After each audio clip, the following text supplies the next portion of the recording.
Was macht für dich ein perfektes Zupfbrot aus? Also ich gebe gerne Pinienkerne in meine Emaillepfanne und röste das ganz vorsichtig goldbraun.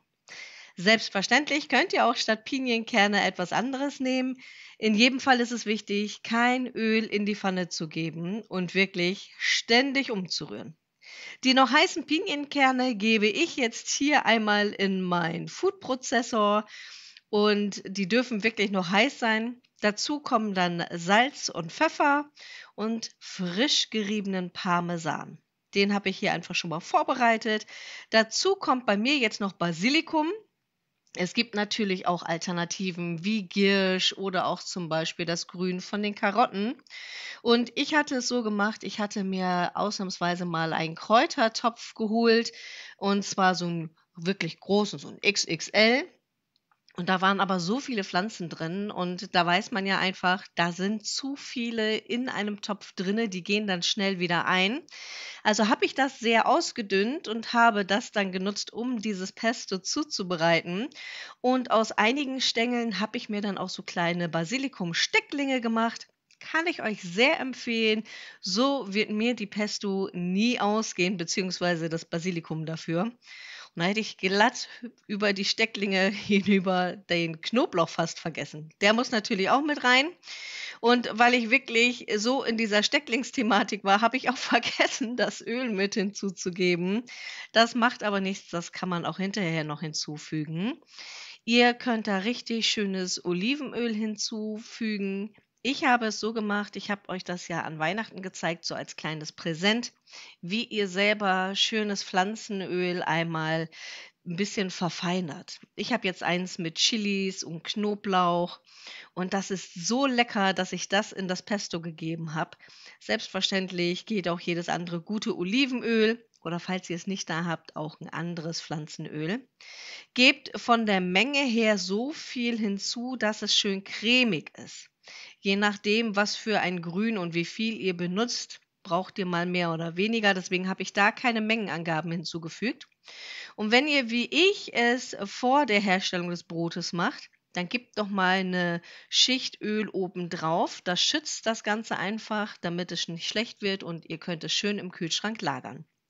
Dann können wir schon mit dem Teig beginnen. Ich habe hier Mehl in der Schüssel, gebe noch ein wenig Salz hinzu und dann als natürliches Backtriebmittel habe ich hier jetzt Hefewasser genommen, noch ein bisschen Pflanzenöl und hier habe ich noch ein bisschen Sauerteigreste von Auffrischungen.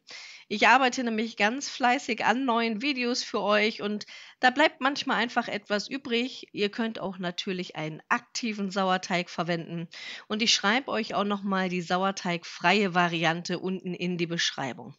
Das Rezept findet ihr nämlich dort, also auch dieses normale Rezept mit Sauerteig. Und wenn ihr bis zum Schluss wartet, dann könnt ihr euch noch einen Screenshot machen, wenn ihr kurz auf Pause klickt.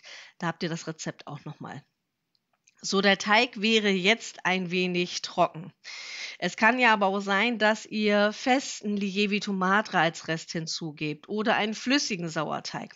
Aus diesem Grund kann es sein, dass die Konsistenz anders ist und deswegen gebt danach das Wasser schluckweise, so wie ich das mache, einfach beim Kneten hinzu. Wichtig ist, dass ihr am Ende die Konsistenz raus habt, die ich euch jetzt gleich zeigen werde. Denn die brauchen wir, um dieses köstliche Zupfbrot herzustellen. Also es ist wirklich einfach und das Schöne ist, ihr könnt hier ordentlich Reste verwerten. Ob ihr statt Basilikum zum Beispiel das Grün von Karotten nehmt oder, weil der jetzt wie verrückt wächst, auch vielleicht ein bisschen Giersch.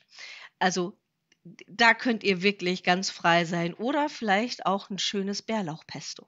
Die Rezepte habe ich euch ja auch schon gezeigt.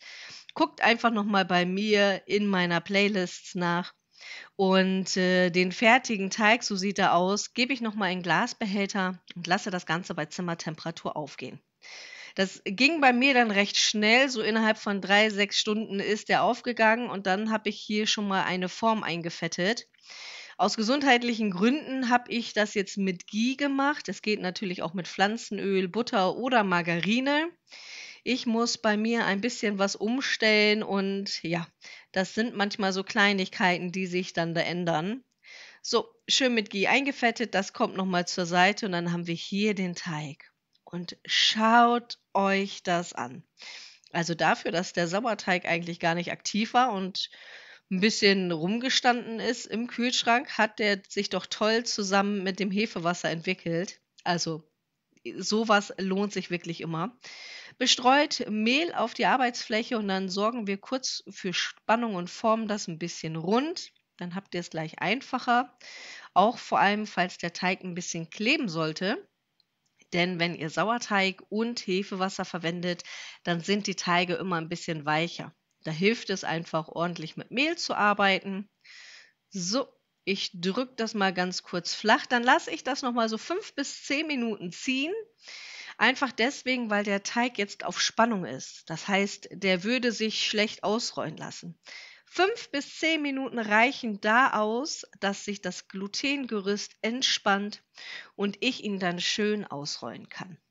Hier kann man schon erkennen, er geht zwar noch ein bisschen zurück, aber das passt jetzt hier so. Und dann rollt ihn schön dünn aus, so dass ihr ungefähr so circa, ich würde mal schätzen, so 3 Millimeter dick die Schicht dann ist. Und dann habe ich hier so runde Förmchen. Ihr könntet große oder kleine nehmen oder falls ihr keine runden Förmchen habt, nehmt ihr einfach ein Glas.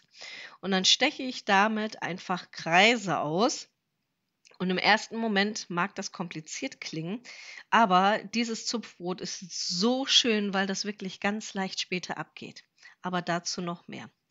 So, das, was übersteht, kommt kurz zur Seite und dann kommt unser Pesto zum Einsatz. Das überschüssige Öl, das gebe ich jetzt eben ganz kurz in ein separates Glas. So, und ich habe tatsächlich das komplette Pesto verwendet und habe dann das Pflanzenöl benutzt, um wieder ein neues Pesto anzusetzen. Also hier wird nichts weggeschmissen, kann ich sehr empfehlen.